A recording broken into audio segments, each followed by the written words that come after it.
نشود فاش کسی آنچه میان من و توست، تا اشارات نظر نامه رسان من و توست. گوش کن با لب خاموش سخن میگویم، پاسخم گو به نگاهی که زبان من و توست.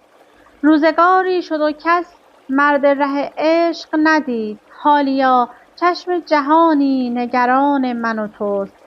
گرچه در خلوت راز دل ما کس نرسید، همه جا زمزمه عشق نهان من و توست.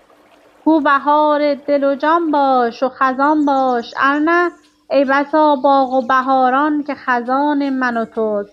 این همه قصه فردوس و تمنای بهشت، گفتگویی و خیالی ز جهان من و توست. نقش ما گو ننگارند به دیباچه عقل، هر کجا نامه عشق است نشان من و توست. سایه ز آتشکده ماست فروغ مه و مهر، وه از این آتش روشن که به جان من و توست. تهران، آبان 1328. کتاب بعدی کتاب شبگیر هستش که در مرداد 1332 نوشته شده و من شعر ای فردا رو برای شما از این کتاب انتخاب کردم. ای فردا، میخوانم و میستایمت پرشور، ای پرده دلپری به رویا رنگ. میبوسمت ای سپیده گلگون، ای فردا ای امید بی نیرنگ. دیریست که من پی تو میپویم، هر سو که نگاه میکنم آوخ. غرق است در اشک و خون نگاه من، هر گام که پیش میروم برپاست سرنیزه خون فشان به راه من. وین راه یگانه راه بی برگشت، ره می سپریم همره امید.